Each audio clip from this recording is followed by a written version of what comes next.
السلام علیکم، میں ہوں آپ کا میزبان ملک عمران اور آپ دیکھ رہے ہیں mister Malik Imran official YouTube channel. Shahbaz Sharif کا دور اقتدار پہ 2 مہینے بعد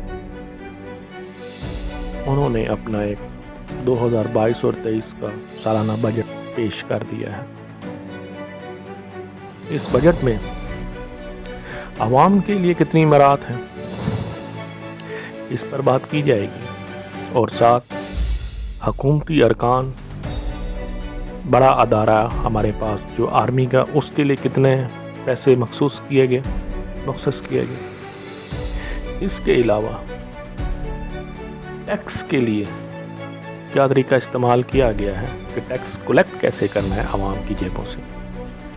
اس بجٹ میں آپ کو یہاں تک یہ بھی بتاتا چلوں کہ جتنے بھی بجٹ 1947 کے بعد اب تک پاکستان کی عوام کے لیے بنے، یا یوں کہیں کہ ان کے مقدر کے سکندر کی زینت بنے، اس میں سے یہ بجٹ ان کی تکلیف میں بھی مزید اضافہ ہی کرے۔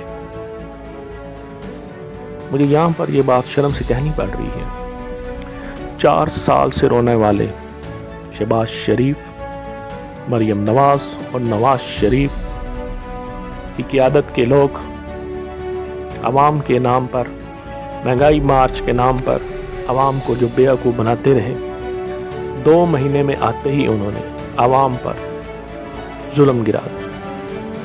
اس کی بڑی وجہ یہ نہیں تھی کہ انہوں نے اقتدار میں آ کے کوئی عوام کے لیے ریلیف لے کر آنا تھا، بلکہ انہوں نے اپنے وہ کیسز ختم کرانے تھے جس کی بدولت وہ آنے والے مستقبل کے دنوں میں جیل کی زینت ہوتے ہیں۔ میں آپ کو یہاں یہ بتاتا چلوں، حکومت نے اس سال 2022 سے 23 کا جو ہدف ٹیکس کا رکھا ہے عوام کی جیبوں سے نکالنے کے لیے، وہ 7,000 ارب ہے۔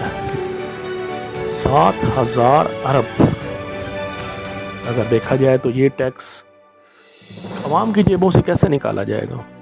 بجلی کے بلوں کی صورت میں، گیس کے بجلوں کی صورت میں، اس کے علاوہ دودھ کی صورت میں مہنگائی کر کے خوردنی تیل جو ہم گھی کے لیے استعمال، ان کے اوپر ٹیکس لگا دیا گیا ہے، ان سے وصول کیا جائے گا۔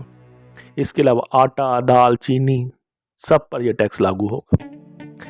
یعنی یہ وہ آئٹم ہے جو ہر گھر کی ضرورت ہے۔ اب سچ تو یہ رہا کہ زندگی سستی ہوگی، زندگی بہت سستی ہوگی۔ یہاں پر تو اب اس ملک میں مرنا بھی مشکل ہو گیا ہے، کیونکہ جس نے مرنا ہے اس کی جیب میں کم از کم 10 سے 15,000 روپے تو ہونا چاہیے اپنے کفن اور دفن کا انتظام کرنے۔ یہاں پر لوگ عوام کا نعرہ لے کر عوام کے اوپر حکومت کرنے کو آتے ہیں، اور پھر عوام کی شاخیں، جڑیں، ہاتھ پاؤں کاٹنے لگ جاتے ہیں۔ وہ گھر جس کے 5 افراد ہیں اور 1 فرد کمانے والا ہے، وہ اتنی مہنگائی برداشت کیسے کرے گا؟ کیا وہ اپنے بچوں کو بیچے گا؟ کیا وہ اپنی عزت نفس بیچے گا؟ جس ریاست کا ہم یہ رونا روتے رہے کہ کرپشن نہیں ہونی چاہیے، کیا وہ پھر وہ بھی کرپشن کرے گا؟ یہ ضروری تو نہیں کہ محکمے کے ہر سرکاری افسر ہی کرپشن کرتے ہیں، پرائیویٹائز لوگ بھی کریں گے، 2 نمبر طریقے سے پیسہ کما کر اپنے گھر کی ضروریات کو پورا کرنے کی کوشش کریں گے۔ پیٹرول میں اتنی مہنگائی کر کے انہوں نے جو اب سیل ٹیکس اوپر اس کے لگائیں گے، وہ کم از کم 30 سے 40 روپے ہو رہا ہے، یعنی کہ 250 روپیہ ہدف مقرر ہے پیٹرول کے اوپر۔ انہوں نے اس مہینے کے آخر تک 250 کر دینا ہے، شاید 15 سے پہلے، شاید 15 کے بعد۔ اس کے بعد کیا ہوگا؟ مہنگائی کی ایک شدید لہر اس طبقے کو ختم کرے گی جو مڈل کلاس سے جسٹ لٹل لوور کلاس میں کاؤنٹ ہوتا ہے، فل لوور نہیں، لوور کلاس۔ اس کا نقصان کیا ہوگا؟ عوام کے کاروبار بند ہو چکے ہیں، عوام اب خود دعائیں کرتی ہے اللہ کرے لوڈ شیڈنگ ہو کہ ہم سے بل نہیں دیے جانے، ہماری زندگی سستی ہو چکی، ہم بل کہاں سے دیں گے؟ غریبوں کا روزگار ختم ہو گیا، کاروبار کی صنعتیں بند ہو گئی، جنہوں نے کپڑا بنانا تھا، جنہوں نے سریے کا کام کرنا تھا، جنہوں نے سیمنٹس کے بیچارے مزدور لگے ہوئے تھے، جو لوگ وہاں پر دہاڑی کر کے گھر کا راشن چلاتے تھے، گھر کے لیے اپنے بچوں کے لیے کچھ گزر بسر کے لیے 2 روٹیوں کے لیے پیسہ اکٹھا کر کے لاتے، یہ کن کی جیبوں سے نکلا ہے؟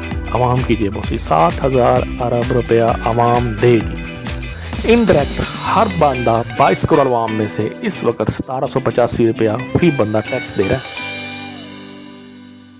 انڈائریکٹ جو گورنمنٹ ہم سے اس وقت موجود لے رہی ہے، یعنی کہ آنے والے اگر دیکھا جائے 2023 کے لیے جو انہوں نے ہدف مقرر کیا اس میں سے بڑھ کے یہ 3,000 روپیہ فی پرسن چلا جائے گا. اب جس گھر کے 5 بندے ہوں گے وہ انڈائریکٹ 15,000 روپیہ ٹیکس دے رہا ہوگا، تو اس نے اپنے بچوں کو کھلانا کیا ہے جس کی اپنی تنخواہ 17 سے 18,000 روپیہ ہوگی. یا وہ بے روزگاری کے میں اپنے آپ کو کسی دلدل میں پھنسا ہوا پا رہا ہوگا، روزگار ختم. اب ہم ان کا کیا کریں جو عوام کا نام لے کر آتے ہیں، یا ہم ان اداروں کا کیا کریں جو عوام کے ٹیکسوں کے اوپر چلتے ہیں اور ایک آدھی لاش دکھا کر شہید کی کہتے ہیں کہ جی ہم نے اپنا حق ادا کر دیا. کون دے گا یہ سب کچھ؟ مفتی اسماعیل نے تو بڑے اچھی سے مسکراہٹ کر کے کہہ دیا کہ جی ٹھیک ہے، بے پیٹرول مہنگا نہیں ہو رہا ہے. کیوں مہنگا کر رہے ہیں آپ لوگ؟ آپ کو باہر سے فنڈ نہیں مل رہے، آپ کو لوگوں کو پتہ چل چکا ہے کہ آپ لوگ ڈالر چور ہیں، آپ لوگ ہی ڈالر چور. اب آپ کے اوپر کسی حکومت کا یا کسی ملک کا کوئی بھی ٹرسٹ نہیں ہے، آپ کے پاس صرف ڈیفیسٹ آف ٹرسٹ ہے. آپ لوگوں نے ڈالروں کے وہ محل بنایا، سیاستدانوں نے، جرنیلوں نے، سب نے، کہ اپنا پیسہ باہر نکال لیا. اب یہ سارا برڈن اس غریب عوام نے اٹھانا. آپ کا کیا جانا؟ آپ نے جہاز میں بیٹھنا اور چلے جانا، کسی کا کیا جانا ہے؟ آپ کے بچے باہر، آپ کے کاروبار باہر. پاپ جونز کے اب ہمارے تو پاس تو نہیں نا پیزے آتے، ہم تو نہیں بنا سکتے نا. یا مریم نواز کی طرح ہمارے پاس کو ادھر رہائشیں تو نہیں ہے میں فیر میں یا ان کے نیچے بزنس بڑی بڑی مارکیٹوں میں. کچھ ایسا نظام ہو جاتا کہ اللہ کرے جلد سے جلد مریخ آباد ہو جاتا اور ہم ان چند ناپسندیدہ سیاستدانوں اور جرنیلوں کو اٹھا کر وہ دنیا دے دیتے، یار وہاں پر جا کے لوٹ مار کرو، کھاؤ پیو، اپنا پیسہ اٹھا کے وہاں آباد کرو، یہ دنیا چھوڑ کے چلے جاؤ، یہ ملک چھوڑ کے چلے جاؤ. یہاں پر ایسے لوگ بیٹھے ہیں جو گاما کو اپنی پسندیدہ عمل سمجھتے ہیں، ویزوں کے لیے سمجھتے. تو اور اب کیا اس بندے کو بندہ وہ کہے کہ وہ اس پر ہمیں لاکھ کی لعنت بھیجنی چاہیے، اپنے پاسپورٹ کی عزت دینے کے لیے وہ بجائے گاموں کے اوپر سفر کرتے رہے. ہمارے پاس گامے، یعنی ان کی اتنی ویلیو نہیں تھی کہ ان کے پاسپورٹ، اتنی حکومت اور اتنا ڈفرا سب کچھ رہنے کے بعد ان کو گاموں کی ضرورت تھی. کوئی سعودیہ کا گاما لے کے بیٹھا ہوا تھا، کوئی دبئی کا گاما لے کے بیٹھا ہوا تھا. یہ سارے گامے مامے ہمارے ٹکر میں لگ گئے ہیں. اب ہم کیا کریں گے؟ اب بوجھ عوام ٹیکسز کا کیسے اٹھائے گی؟ ادارے نیوٹرل کیوں نہ ہو؟ کچھ چیزیں تو ہیں جو ان کے ہاتھوں لگی ہیں، جنہوں نے حکومت بدلی ہے. ان میں سے کچھ چیزیں جرنیلوں کی بھی ہوں گی جو ان کے ہاتھ لگ گئی، ان کے منہ بند کرنے کے لیے. اگر آپ نے چھوڑا تو ہم ویکیپیڈیا وغیرہ میں یا ویکی لیکس میں آپ کا بھی آؤٹ کر دیں گے نا. اب کہاں گیا وہ جناب اسحاق ڈالر، جو ڈالر ریموور تھا؟ وہ کہہ رہا تھا جی میں تو ڈالر 101 پہ چھوڑ جاؤں گا. بے شرمی اور بے حیائی کی حد ہو چکی ہے اس ملک میں. اب یہاں پر جینا مہنگا ہو گیا، بہت مہنگا ہو گیا. موت اس سے مہنگی ہوگی، عوام جائے گا. کسی کا مرنا ہو جائے نا، قرض لے کے اس کو اب اپنی قبر بنانی پڑتی ہے. یہ اس ملک کا حال کر دیا ان بڑے بڑے اداروں نے اور بڑے بڑے انصاف پسند لوگوں اور بڑے بڑے جرنیل اور بڑے بڑے سیاستدانوں نے. بغاوت کہاں سے پھوٹے گی؟ بغاوت نہیں پھوٹے گی.